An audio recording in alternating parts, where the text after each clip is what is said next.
હા તો મિત્રો સંમિતની સાથે સાથે મેં તમને કીધું કે વિસંમિત પણ એક પ્રકારનો સંબંધ છે. આપણે વિસંમિતને આપણે ડિફાઇન કરીએ એના પહેલા હું તમને સંમિત વિશે યાદ અપાવી દઉં. જો S એ ગણ A પર સંબંધ ધરાવે છે તો AB belongs to S implies ઉલટું BA belongs to S તો S એ ગણ A પર શું ધરાવે છે? સંમિત સંબંધ. હવે મારે સંબંધ બતાવવો છે વિસંમિત. વિસંમિત સંબંધની વાત કરવી છે.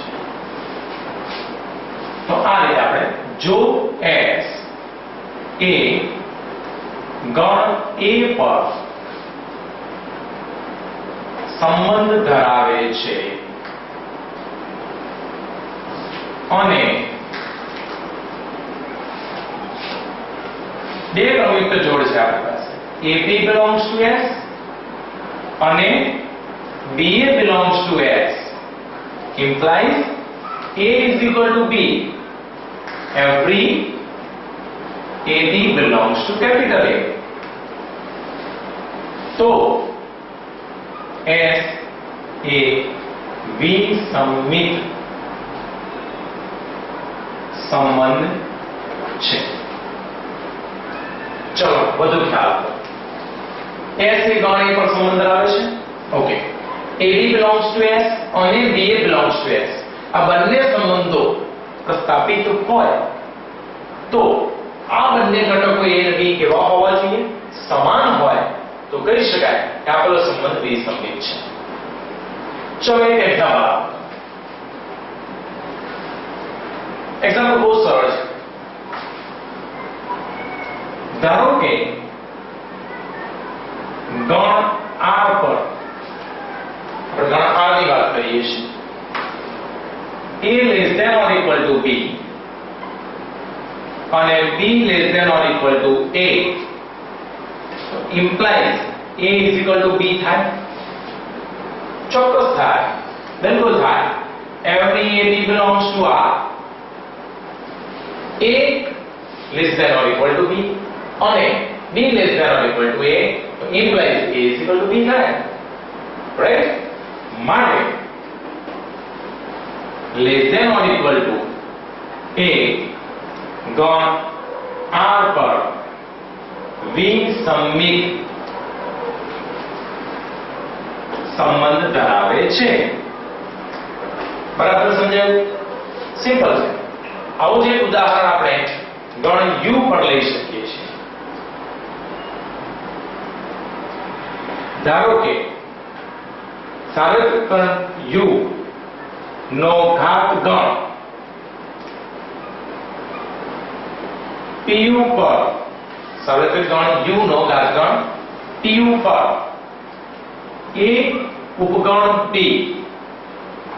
અને B ઉપગણ A તો implies capital A is equal to capital B. જો A ના તમામ સભ્યો B માં હોય અને B ના તમામ સભ્યો A માં હોય તો obviously A and B are equal. A is equal to B.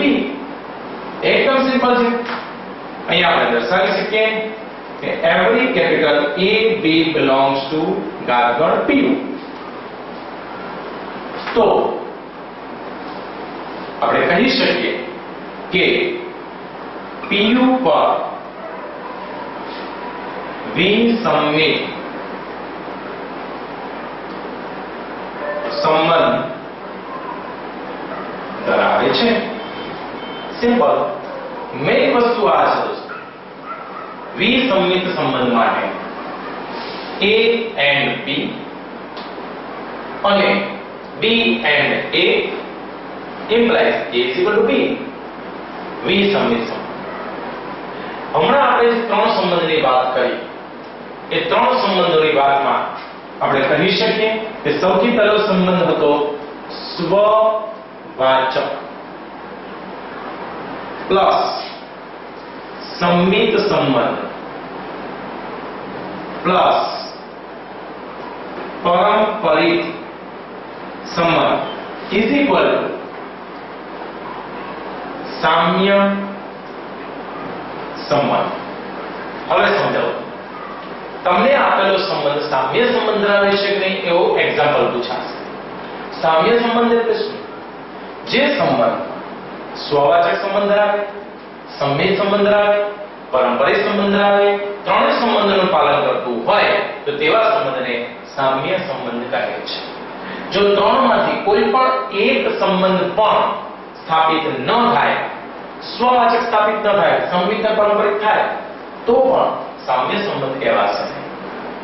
ત્રણ સંબંધોનું પાલન કરતું હોય તેવા સંબંધને સામ્ય સંબંધ કહે છે. ઓકે, તો ચાલો આપણે એક્ઝામ્પલ સ્ટાર્ટ કરીએ.